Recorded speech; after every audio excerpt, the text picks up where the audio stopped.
नमस्कार, मैं हूं Manoj Saini. ID mid session में आपका स्वागत है। 5 बड़ी खबरों को लेकर एक बार फिर आपसे रूबरू होंगे। इस दौरान आपको ले चलेंगे मध्य प्रदेश की सियासत की तरफ, साथ ही समझेंगे कि कहां की कोई खबर दिलचस्प है जिसे देखकर आपको लगेगा ऐसा भी होता है, लेकिन एक खबर ऐसी भी देखने में आएगी जहां एक बयान ने बवाल मचा दिया। तो चलिए सुनते हैं और देखते हैं आज की 5 बड़ी खबरें। बंटवारे से पहले सियासत, कांग्रेस का प्लान 24, मुश्किल में उपासना,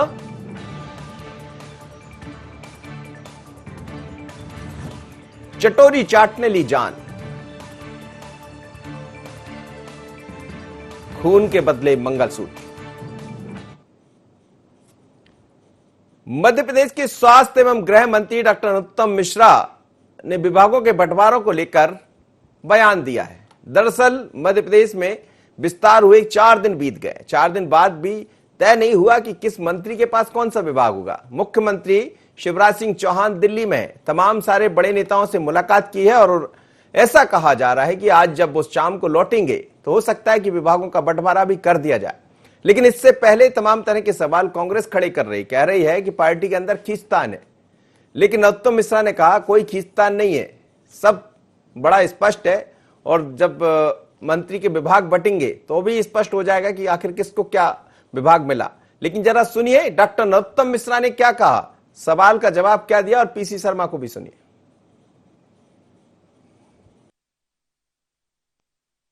चुनाव में अपन गढ़ लेते हैं, इससे भी ज्यादा समय तक विभाग पर परस्पर बातचीत होती है और इससे भी पहले दिल्ली जाते रहे हैं और इसके पहले सबसे चर्चा की जाती है। सबसे चर्चा करने की परंपरा है। ये भारतीय जनता पार्टी है, इसमें कोई व्यक्ति प्रधान पार्टी नहीं है, न ही किसी परिवार प्रधान पार्टी है। ये कार्यकर्ताओं की पार्टी है, इसलिए सबको साथ लेकर चलने की परंपरा है, उसी का निर्वहन किया जा रहा है। हर चीज दिल्ली में डिसाइड हो रही, मैं समझता हूँ इससे बड़ी कमजोरी कोई हो नहीं सकती। और पूरी बीजेपी ने भोपाल से लेकर दिल्ली तक सिंधिया जी के सामने सरेंडर कर दिया। कांग्रेस में तो आजकल जिलों की नियुक्ति भी एआईसीसी से दिल्ली से होती है। फिर यदि मंत्रिमंडल के विस्तार में देरी हो रही है तो दिल्ली तो जाएंगे। दिल्ली में तमाम सारे आलाकमान बैठे, लेकिन पीसी शर्मा ये कह रहे हैं कि सारी चीजें यहां तो तय दिल्ली से होती है, तो दिल्ली से किसका तय नहीं होता, सबको पता है। मगर समझते हैं कि बंटवारे में देरी क्यों हो रही। संदीप मिश्रा मेरे साथ जुड़ रहे हैं। संदीप, विभागों के बंटवारे को लेकर आखिर क्या पैंच फंस गया, क्या लग रहा है आपको? आज देर शाम तक दिखाई देगा बंटवारा, क्योंकि अब तो कांग्रेस भी सवाल खड़े करने लगी है। मुख्यमंत्री जी दिल्ली में है, सुन रहे हैं शाम तक लौट आएंगे, क्या खबर है? बिल्कुल, इन सारे रहस्यों से पर्दा महज 1 घंटा बाद हट जाएगा। मुख्यमंत्री शिवराज सिंह चौहान दिल्ली से निकलने ही वाले हैं। करीब 15-20 मिनट बाद दिल्ली से निकलेंगे। 1 घंटे बाद यहां पर भोपाल में वो पहुंच जाएंगे। जिस तरह से लगातार विभागों के बंटवारे को लेकर बात हो रही थी, तो कहीं ना कहीं वो सारे पेंच जो उलझे हुए थे वो सुलझ चुके हैं। ज्योतिरादित्य सिंधिया और राष्ट्रीय अध्यक्ष जेपी नड्डा, इन सबसे मुलाकात हुई है मुख्यमंत्री शिवराज सिंह चौहान की। कल और आज लगातार 2 दिवसीय दौरे में मुलाकात की उन्होंने, और जिन मंत्रियों को जो विभाग देने हैं ये सारी चीजों पर चर्चा हुई है। और महज 1-2 घंटे बाद आज घोषणा कर दी जाएगी किसको कौन सा विभाग दिया जा रहा है। जो लगातार अभी तक कहीं न कहीं कयास लगाए जा रहे थे सिंधिया समर्थकों को लेकर के और बीजेपी के पुराने वरिष्ठ जो मंत्री हैं उन सबको लेकर के, तो वो सारी चीजों का भी पटक्षेप हो जाएगा। जी लेकिन जिस तरह की इसको लेकर पूरी सियासत गरमाई हुई है, सिंधिया का नाम ले रहे हैं पीसी शर्मा, कांग्रेस के सभी लोग कह रहे हैं कि सिंधिया के कारण ये विस्तार नहीं हो रहा है, तो क्या ये माना जाए कि आने वाले दिनों में, जब भी आने वाले कुछ घंटों बाद जब सूची हमारे सामने होगी कि किस मंत्री को कौन सा विभाग मिला है, तो उसमें सिंधिया की चलने वाली है एक बार फिर? जी बिल्कुल, इस बात में कोई शक नहीं है। सिंधिया जी की बात जब मंत्रिमंडल में चली है तो विभागों के बंटवारे में भी कोई शक नहीं है कि उनका नहीं चलेगा। अभी तक जिस तरह से आपने देखा कि सिंधिया खेमे के 14 विधायक मंत्री बने हैं, तो इस बात में भी कोई शक नहीं है कि जो विभाग है, जो अच्छे विभाग हैं, जिसको पॉलिटिक्स की भाषा में मलाईदार विभाग कहते हैं सभी नेता, तो मलाईदार विभाग इस सिंधिया खेमे में जरूर जाएंगे। कितने जाएंगे ये कहना तो मुश्किल है, लेकिन मलाईदार इंतजार खेमे विभाग जो है सिंधिया खेमे में जाएंगे, यहां भी एक बार फिर वर्चस्व देखने को मिलेगा। अभी आज हमारी बीजेपी के ही विधायक शैलेंद्र जैन से बात हो रही थी, उन्होंने स्पष्ट रूप से कहा, हमारे कैमरे के सामने एक्सक्लूसिव उन्होंने शब्द कहा है कि जो ये सरकार ही सिंधिया की देन है और अगर भाजपा सिंधिया के कहने पर नहीं चलती है तो फिर वो कहीं ना कहीं गलत कहा जाएगा। लिहाजा अगर सिंधिया यहाँ पर जो विभाग मांगते हैं या जितने मंत्री कहते हैं तो उनके कहीं ना कहीं उनकी बात माननी चाहिए भाजपा को, और उनके हिसाब से ही भाजपा को ये करना चाहिए, क्योंकि सिंधिया ने थाली में सजा करके सरकार दिया है कांग्रेस भारतीय जनता पार्टी को। लिहाजा ये सारे संकेत इस बात की ओर इशारा करते हैं कि यहाँ पर भी एक बार फिर से ज्योतिरादित्य सिंधिया की काफी चलने वाली है और उनके हिसाब से ही विभागों का भी बंटवारा होने जा रहा है। जी, लेकिन पार्टी के अंदर जो दिखाई दे रहा है, जैसे शैलेंद्र जैन की आप बात कर रहे हैं, हम देख रहे हैं कि अजय बिश्नोई भी पत्र लिख रहे हैं, ये जो तमाम तरह की चीजें हैं, कहीं भारतीय जनता पार्टी के अंदर इस बात को लेकर चर्चा चल रही है? जी बिल्कुल, बात तो चल रही है। भाजपा में लगातार बैठकों का दौर भी है और जो डैमेज कंट्रोल के लिए भी अब सारे नेताओं को सक्रिय कर दिया गया है, यानी कि जो पार्टी के हाईकमान के नेता, बड़े स्तर के नेता हैं, उनको भी यहाँ पर पहले से ही डैमेज कंट्रोल के लिए तैयार कर दिया गया है। बीजेपी प्रदेश कार्यालय में एक एक करके नेताओं को बुलाया जा रहा है। जितने जो विधायक हैं जो अपने आप को मंत्री बनते देखना चाहते थे, उन सारे नेताओं को एक एक करके बीजेपी प्रदेश कार्यालय में बुलाया जा रहा है। संगठन में प्रदेश संगठन महामंत्री सुहास भगत और अध्यक्ष बीडी शर्मा लगातार बैठकें कर रहे हैं, उनको कुछ न कुछ आश्वासन दे रहे हैं। जैसे कि अगर हम उदाहरण के तौर पर अगर हम बात करें तो जो वरिष्ठ विधायक गिरीश गौतम जैसे यहां से जब निकले हैं तो जैसे ही रीवा के मनगवा विधानसभा क्षेत्र में पहुंचे तो उन्होंने एक बड़ा जुलूस निकाला मनगवा विधानसभा से लेकर के देव तालाब तक, जो उनका निर्वाचन क्षेत्र है। तो करीब 25 किलोमीटर के क्षेत्र दायरे में उन्होंने एक बड़ा जुलूस निकाला। तो इन सब बातों से यही संकेत निकाले जा सकते हैं कि कुछ न कुछ उन्हें आश्वासन दिया गया है और कुछ इसी तरह से आश्वासन अन्य नेताओं को भी दिया गया। शैलेंद्र जैन की भी मैंने बात कही थी। शैलेंद्र जैन ने अभी स्पष्ट कहा कि राजनीति है, संभावनाओं का दौर हमेशा चलता है। ऐसा नहीं कि अभी वो मंत्री नहीं तो कल मंत्री नहीं बनेंगे, उनको फिर से मौका मिल सकता है। तो इस तरह से कुछ न कुछ आश्वासन दिए जा रहे हैं। लगातार संगठन की ओर से नेताओं को मनाने की कोशिश की जा रही है। भले प्रलोभन दिया जा रहा हो, झूठा प्रलोभन, लेकिन भविष्य को लेकर के कुछ न कुछ तो आश्वासन दिए जा रहे हैं और नेताओं को शांत किया जा रहा है। जी चलिए, भविष्य के ताने बाने ये नेता बुनते रहेंगे और इनको लगेगा कि शायद चुनाव के बाद हमारी दाल गल जाएगी, और कुछ लोगों को लग रहा है कि चुनाव के पहले तो कम से कम सिंधिया को महत्व देना चाहिए, बिल्कुल देना चाहिए। यदि आज सिंधिया नहीं होते तो भारतीय जनता पार्टी की सरकार मध्य प्रदेश में नहीं होती। लेकिन विभागों के बंटवारों की जहां तक बात है तो संभावना ये जताई जा सकती है कि अगले 1-2 घंटे बाद साफ हो जाएगा कि किस मंत्री को कौन सा विभाग मिला। लेकिन यह भी देखना पड़ेगा कि चली किसकी, कौन हावी रहा। क्या सिंधिया ही दिखाई देंगे? तो लगता, उम्मीद है यही है कि सिंधिया एक बार फिर पावर गेम खेलते दिखाई देंगे। मध्य प्रदेश में आगामी समय में होने वाले 24 सीटों पर उपचुनाव के लिए कांग्रेस ने प्रत्याशियों के चयन के लिए प्रक्रिया शुरू कर दी है। इसी कड़ी में पूर्व सीएम कमलनाथ बंगले पर इसको लेकर अहम बैठक बुलाई गई है, जिसमें प्रदेश प्रभारी मुकुल वासनिक, पूर्व सीएम कमलनाथ, पूर्व केंद्रीय मंत्री अरुण यादव सहित प्रदेश के सभी पूर्व मंत्री शामिल हुए। इस दौरान चुनाव के लिए प्रत्याशियों के नाम पर चर्चा कर रणनीति भी तैयार की गई। वहीं उपचुनाव को लेकर पूर्व मंत्री जीतू पटवारी ने कहा है कि नेताओं ने कमलनाथ के नेतृत्व में वोट मांगा और पीछे के दरवाजे से चले गए। इसका वीडियो इसके बागियों का जवाब देना होगा। जनता पूछेगी कि आपने मेरा वोट क्यों बेचा। और ये बिल्कुल सच है कि कई जगह से ऐसी खबरें आ रही है, जैसा आपने देखा कि जनता पूछने लगी है कि मेरा वोट आपने क्यों बेचा। तो ये और कांग्रेस में लगातार इसी बात को लेकर बैठकें चल रही है। खुद मुकुल वासनिक यहां पहुंचे हुए हैं, जो कि राष्ट्रीय महामंत्री है कांग्रेस के, प्रदेश के प्रभारी है। आज दूसरा दिन है बैठक का। आकाश के पास चलते समझते हैं। आकाश, आज बैठक का दूसरा दिन है, लेकिन इस बीच में सवाल भी ये खड़े हो रहे हैं कि कांग्रेस ये चाह रही कि जनता पूछे कि भारतीय जनता पार्टी से कि हमारा वोट क्यों पूछा। जी, निश्चित रूप से यही कारण है कि उपचुनाव को लेकर कांग्रेस जो है अपनी अलग रणनीति तैयार कर रही है और बीजेपी में जो प्रत्याशी आगामी समय में उतर सकते हैं उनको घेरने के लिए कांग्रेस ने रणनीति बनाना शुरू कर दिया है। और हाल ही में इस तरीके का घटनाक्रम भी मनोज जी निकलकर सामने आया था, जहां तुलसी सिलावट जो मध्य प्रदेश के जल संसाधन मंत्री हैं, उनसे एक कार्यकर्ता ने इस तरीके की बात भी पूछी थी कि आखिर क्या कारण रहा जो उनको जो है कांग्रेस छोड़कर बीजेपी में आना पड़ा। तो ऐसे सवाल होंगे और इन्हीं चीजों को जो है कांग्रेस मुद्दा बनाना चाहती है और इसी को लेकर कांग्रेस के जो प्रदेश प्रभारी हैं और राष्ट्रीय महासचिव मुकुल वासनिक वो पीसीसी चीफ कमलनाथ के साथ मिलकर जीत के लिए रणनीति तैयार कर रहे हैं। लगातार 2 दिनों से मैराथन बैठकों का दौर चल रहा है। अगर अभी की हम बात करें तो अभी भी पीसीसी चीफ कमलनाथ के निवास पर जो नेता हैं वो विचार मंथन कर रहे हैं। उसके बाद अब से कुछ देर बाद जो मुकुल वासनिक हैं वो प्रदेश कांग्रेस कार्यालय आएंगे। यहाँ पर जो विभिन्न विंग हैं कांग्रेस के, उनके साथ बैठक करेंगे और माना ये जा रहा है कि अब जो है चौमुखी तरीके से कांग्रेस बीजेपी को घेरने की जो रणनीति है वो बना रही है। इसके लिए अलग अलग विंगों को भी कांग्रेस ने अपने एक्टिव कर दिया है। जी मनोज, तो क्या अभी 2 दिन की जो बैठक हुई है जैसा आप बता रहे हैं मुकुल वासनिक जी की, उसमें क्या निकल कर सामने आया आकाश? जी बिल्कुल, अगर हम बात करें तो रणनीति तैयार की गई। खासतौर पर अगर हम बात करें तो क्षेत्र वाइज जो है प्रत्याशी को घेरने के लिए एक पूरी रणनीति तैयार की है। क्योंकि कल की अगर हम बात करें तो कल जब बैठक हुई थी तो इस तरीके की खबरें भी निकलकर सामने आई थी कि 20 विधानसभा जो प्रभारी थे वो संतोषजनक जवाब मुकुल वासनिक के सवालों के नहीं दे पाए थे। यही कारण है कि अब इसको लेकर पूरी रूपरेखा तैयार की जा रही है। माना जा रहा है कि ग्वालियर में जो है पार्टी का एक मुख्यालय बनाया जाएगा, मॉनिटरिंग सेल बनाया जाएगा, क्योंकि ग्वालियर चंबल की सबसे ज्यादा 16 सीटें हैं जहां पर उपचुनाव होना है। इसके अलावा अगर हम बात करें तो जो सोशल मीडिया, क्योंकि कोरोना संकट काल के कारण इस बार बहुत कुछ चुनाव का जो प्रचार है वो सोशल मीडिया के माध्यम से होगा, तो यहाँ पर भी कांग्रेस बीजेपी से अभी पीछे जरूर नजर आ रही है। क्योंकि बीजेपी लगातार वर्चुअल रैली कर रही है लेकिन कांग्रेस अभी कहीं नहीं दिख रही है।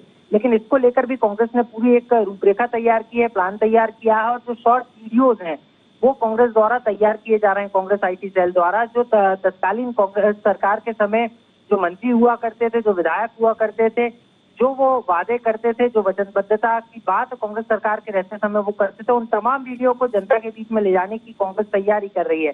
इसके अलावा एक शोध सेल भी जो है कांग्रेस ने गठित किया है, जो बीजेपी सरकार के 100 दिन के कार्यकाल की उपलब्धियां और नाकामयाबियां दोनों चीज बताएगी। ये बताने की कोशिश होगी कांग्रेस की कि 1.5 साल में कांग्रेस सरकार जब बनी थी मध्य प्रदेश में 2018 में, जो वचन दिया था कांग्रेस ने चुनाव के समय, उनको किस तरीके से पूरा करके दिखाया है, 100 से ज्यादा वचन किस तरीके से पूरे किए हैं। इन तमाम चीजों को लेकर जनता के बीच पहुंचाने की रणनीति जो है कांग्रेस तैयार कर रही है। चलिए आकाश, बहुत बहुत धन्यवाद।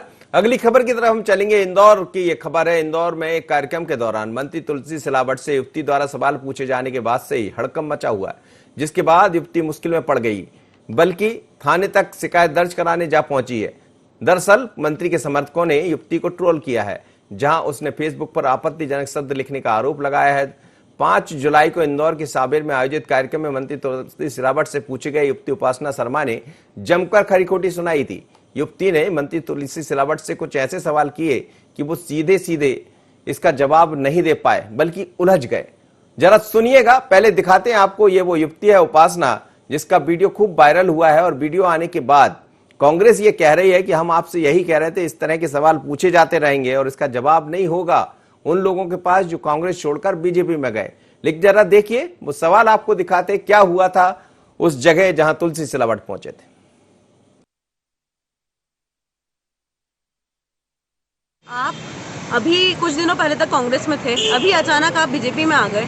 आपने एक अच्छी खासी सरकार जो चल रही थी अभी तक, मतलब मुझे अगर देखा जाए, मैं इतने साल से एमपी में ही, मतलब मेरा बॉर्न एंड ब्रॉट अप सब कुछ एमपी में है। पहली बार मुझे ऐसा लगा था कि हाँ, सच में हम लोग कहीं ना कहीं विकास के रास्ते पर अब जा रहे हैं। क्योंकि बात ये थी कि हम अभी तक जितना देखते हुए आए हैं, मतलब आईफा जैसा बड़ा इवेंट हमारे यहाँ आने के लिए रेडी था। एमपी में लोग कैसे समझते हैं, बैकवर्ड समझते हैं एमपी को, लेकिन कहीं ना कहीं एमपी एक मतलब आगे की राह की तरफ अग्रसर हो रहा था। इस कारण से मैंने उनसे सिर्फ एक ही क्वेश्चन पूछा, तो उन्होंने मुझे सिर्फ एक ही जवाब दिया कि मैंने जब इस्तीफा दिया था मतलब स्वास्थ्य मंत्री के पद से, उस टाइम पर यहाँ पे एक भी पेशेंट नहीं था। जब हमारे यहाँ पे पेशेंट आया पहला, उस टाइम पर ये भले ही मंत्री नहीं थे लेकिन विधायक थे, और भले ही कुछ नहीं तो एक्स स्वास्थ्य मंत्री तो थे ही। कह रही है कि इन्होंने, लेकिन यदि वो वीडियो हो तो दिखाइए जरा, कि जिसमें वो बोल रही थी कैसे हुआ था वो वीडियो का पूरा एक, आप वो भी देखिएगा, दर्शकों को हम वो भी दिखाते हैं वो वीडियो, जिसमें जिस तरह से जब उन्होंने बोला था उसके बाद ये उन्होंने बताया कि उन्होंने बोला क्या था ये मीडिया के सामने आकर। लेकिन वो वीडियो जरा देखिए। तो एक ये वीडियो सामने आया था, इस वीडियो के जरिए ये दिखाया गया था कि कैसे उस युवती ने मुश्किल में डाल दिया था पहले तुलसी सिलावट को। उन्होंने सवाल पूछ लिया और ये कहा कि आप कांग्रेस छोड़कर चले तो गए सिंधिया जी, लेकिन उस समय क्या हुआ था तो उन्होंने जवाब नहीं दे पाए। बाद में फिर ये मामला थाने तक पहुंच गया। थाने में क्या हुआ वो भी मैं आपको दिखाऊंगा, लेकिन ये वीडियो देखिए पहले।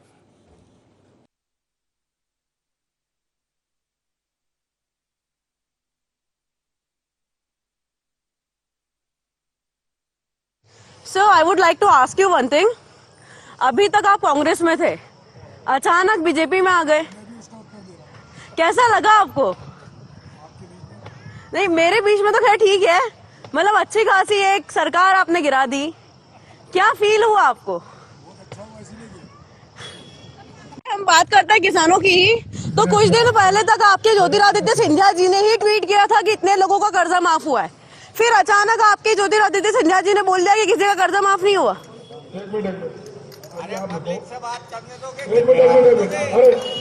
मैं भी उनकी एक वोटर हूँ। मैं भाई साहब 2 मिनट का टाइम लूंगा।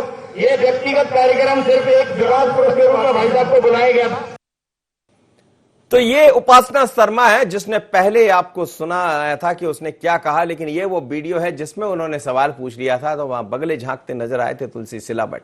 अब बार बार उनको ट्रोल किया जा रहा है और कई तरह के आरोप प्रत्यारोप उस युवती के ऊपर, उपासना के ऊपर लगाए जा रहे हैं। लिहाजा वो लसुड़िया थाने में उसने शिकायत दर्ज कराई है। भारत मेरे साथ जुड़ रहा है, भारत से जानते हैं भारत क्या कहेंगे। ये जो मामला है काफी गरमाया हुआ है, लगातार हम देख रहे हैं, ये वीडियो खूब वायरल हुआ, हमने भी इस खबर को दिखाया। अब क्या युवती मुश्किल में फंस गई? देखिए मनोज जी, बिल्कुल जनता है तो सवाल है और सवाल है तो पूछेगी। हालांकि अगर बात की जाए तो एक ऐसा वीडियो जब वायरल हुआ था, हमारी उपासना से कल शाम भी बात हुई थी, जब पूरे वीडियो के बारे में जाना गया था कि आखिर ये क्या सच है, तो ये वाकई ये वीडियो था जहां नरीमन पॉइंट में एक निजी कार्यक्रम कह लें या फिर चुनावी कार्यक्रम कह लें, उसको लेकर के जब तुलसी सिलावट जी को वहाँ पर बुलाया गया था, तब उपासना शर्मा नामक इस युवती से सवाल किए गए थे कि आखिर कैसा लगा आपको कांग्रेस से बीजेपी में आकर और एक अच्छी खासी सरकार आपने गिरा दी। साथ ही साथ सिंधिया जी पर भी कहा कि ट्वीट करके पहले तो किसानों को कर्जा माफ कर दिया और अब आके कहते हैं कि किसी तरह का कर्जा माफ नहीं हुआ। भारत आज क्या हुआ ये बताइए। गिरे मंत्री तुलसी सिलावट के जो समर्थक, बिल्कुल आज जो समर्थक थे इस ट्वीट से सोशल मीडिया पर जब वायरल हुआ तो जो समर्थक है वो उनकी कहीं ना कहीं नाराजगी अब सोशल मीडिया पर दिखने लगी है। युवती पर कई तरह के कमेंटमेंट किए गए हैं, कांग्रेस से उसे जोड़ा जा रहा है, युवती को कांग्रेसी बताया जा रहा है, लेकिन उपासना का साफ तौर से यह आरोप है कि मुझे जिस तरह से कमिटमेंट जो कमिटमेंट किए, जो अभद्र और सोशल मीडिया पर टिप्पणी की जा रही है वो बेबुनियाद है और किसी की शिकायत लेकर के उपासना आज लसुड़िया थाने पर शिकायत करने पहुंची, जिसका आवेदन हालांकि लिया गया है। कहीं ना कहीं राजनीति इस तौर पर भी दिख रही है कि आवेदन में अब तक FIR दर्ज नहीं की गई है, जबकि सारे एविडेंस उसने दे चुकी है किस तरह से उसके ऊपर अभद्र टिप्पणी की जा रही थी। लेकिन साथ ही साथ अगर हम बात की जाए तो कांग्रेस का भी अब इसमें हमने जो है टिप्पणियां देखी है, कांग्रेस युवती को समर्थन देते हुए नजर आ रही है। कांग्रेस के कई ऐसे कार्यकर्ताओं का कहना है कि हम उसके समर्थन में, अब देखना होगा। स्वाभाविक है भारत, कांग्रेस तो समर्थन में आएगी क्योंकि कांग्रेस तो ये चाहती है कि लोग ऐसे सवाल पूछे ताकि उनका रास्ता आसान हो जाए। चलिए हम चलेंगे और अगली खबर की तरफ हम लिए चलते छतरपुर। आपको छतरपुर में एक अलग तरह का मामला आया है,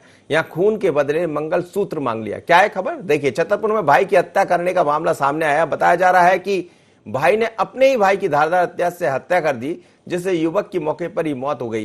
पुलिस के मुताबिक 10 रुपए की चाट के चलते विवाद हुआ था, वहीं पुलिस फरार आरोपी की तलाश कर रही। यानी 10 रुपए के चाट के चक्कर में हत्या कर दी भाई ने भाई की।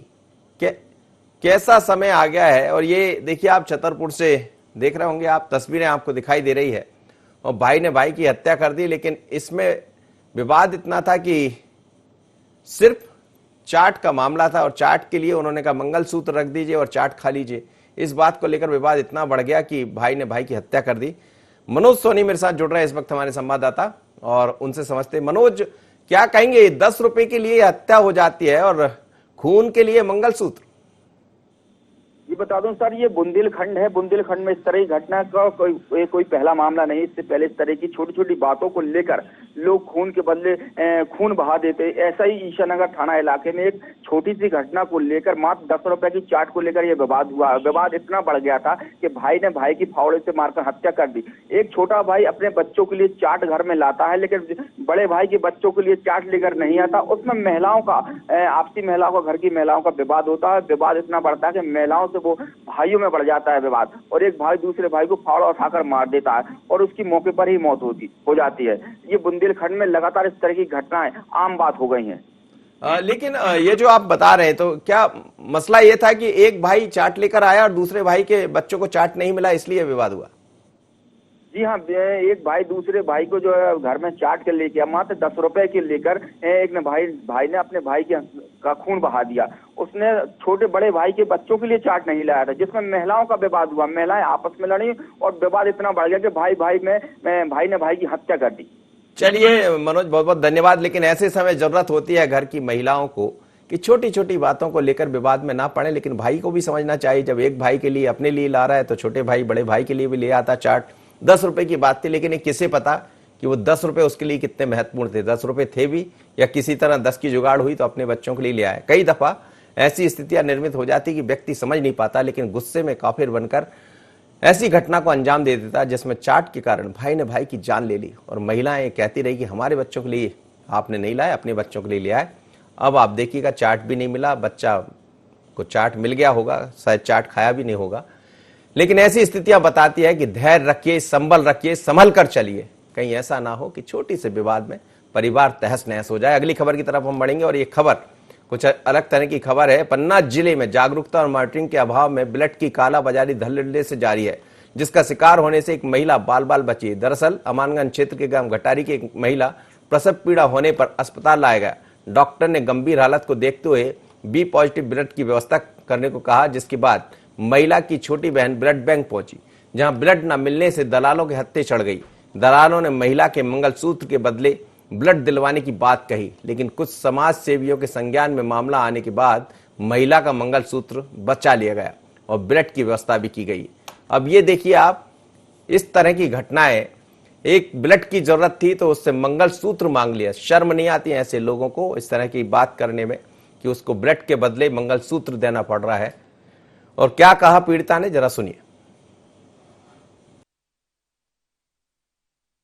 हम भागते रहे कम से कम 3-4 घंटे तक, हम की व्यवस्था नहीं हो रही थी। हम ब्लड बैंक में तो हम 4,000-5,000 मांग रहे थे, हमारे पास पैसे नहीं थे, तो हम भागते गए मेडिकल तक। हर दुकानों में भागे कि मतलब हमारा मंगलसूत्र रख लो, पैसे दे दो, हम खून ले। तो बोल रहे थे नहीं भाई, हम मंगलसूत्र आपको कैसे लगेंगे। फिर हम गए कोहानी मेडिकल, तो वहाँ पर हमें उनने फोन लगाया, गुप्ती स्वामी जी आए, फिर उन्होंने हमारी मदद की, खून की व्यवस्था हुई। चलिए, वो महिला कह रही है कि किस तरह से उसको ब्लड की जरूरत थी, फिर उससे मंगलसूत्र मांगा गया, लेकिन वहां के लोग आए और उन्होंने मदद कर दी और मंगलसूत्र भी बच गया और ब्लड भी मिल गया। तो कुछ लोग अच्छे भी थे, कुछ लोग घटिया भी थे, जिन्होंने कह दिया कि मंगलसूत्र बेच दीजिए, ब्लड की व्यवस्था हो जाएगी। शर्म नहीं आती। मेरे साथ सुशांत जुड़ रहे हैं, हमारे संवाददाता, उनसे समझ ले। सुशांत, क्या कहिए, क्या है मसला ये? देखिए, मैं आपको बता दूं कि इस पूरे मसले में सबसे गंभीर विषय जिला प्रबंधन की गलती सामने नजर आ रही है और यहाँ की जो राजनेता है, कमजोर राजनीति है, उसका शिकार ये महिला हुई। उसका कारण ये है क्योंकि ये कोई पहला घटनाक्रम नहीं है, लगातार जिले में इस प्रकार के घटनाक्रम सामने आ रहे हैं। यहाँ पर एकमात्र ब्लड बैंक है, वो भी सरकारी ब्लड बैंक है। आसपास भी ऐसा कोई ब्लड बैंक नहीं है प्राइवेट जहां से ब्लड का अरेंजमेंट किया जा सके। ये जो महिला थी अमानगंज की रहने वाली थी, इसे प्रसव पीड़ा हुई, 6 माह का इसका पेट में बच्चा था जो कि मिसकैरेज हो गया था। उसके बाद ब्लड की अत्यंत आवश्यकता थी। उसी एक आवश्यकता को देखते हुए जो यहाँ पर दलाल है, खून के दलाल है, वो उस महिला को घेर लेते हैं और उससे सक्रियता दिखाते हैं कि अगर आपको ब्लड चाहिए तो आपको 4,000 रुपए अरेंज करने पड़ेंगे। क्योंकि गरीब महिला थी, उसके पास पैसे नहीं थे, उसके पास एक ही सहारा था, मंगलसूत्र। तो वो बाजार में इधर उधर भटकने लगी और अपने मंगलसूत्र को गिरवी रखने का प्रयास करने लगी। लेकिन उसी समय एक समाज सेवी मिले, उन्होंने एक समाज सेवी दूसरे समाज सेवी का नंबर दिया और उन्होंने उसके ब्लड की व्यवस्था कराई। अब सवालिया निशान इसमें ये खड़े होते हैं कि आखिर जिला मुख्यालय का एकमात्र ब्लड बैंक में क्यों आखिर ब्लड नहीं होता है, वो भी बी पॉजिटिव जैसा, जो कि ज्यादा रेयर ब्लड नहीं है, आमतौर पर मिल जाता है। दूसरी बात, जिला प्रबंधन आखिर क्यों नहीं मॉनिटरिंग करता है पैथोलॉजी में जाकर, ब्लड बैंक में जाकर के आखिर जो डोनर्स लिस्ट होती है उसको क्यों नहीं अपडेट किया जा रहा है? सुशांत, आप सही बोल रहे हैं। ऐसे तमाम तरह के सवाल है, इन सवालों का जवाब भी जिला प्रशासन के पास होगा, वहां के जिम्मेदारों के पास होगा। लेकिन यदि खून के बदले ब्लड देना पड़े तो इससे दर्दनाक, इससे बुरी कोई बात नहीं हो सकती। और ऐसा समाज जहां एक दूसरे की मदद करते, लेकिन उसी समाज में एक व्यक्ति ऐसा भी आया सामने जिसने मदद कर दी और महिला का मंगलसूत्र बिकने से बच गया। समझना चाहिए। ऐसी ही खबरों को लेकर हम इस मिड सेशन में आपसे मुखातिब होते हैं और बताते हैं कि क्या चल रहा है मध्य प्रदेश की सियासत में और क्या ऐसी खबरें हैं जो दिल दहला देती है। चलिए फिर मुलाकात होगी मिड सेशन में। मुझे दीजिए इजाजत, बने रहिए IND24।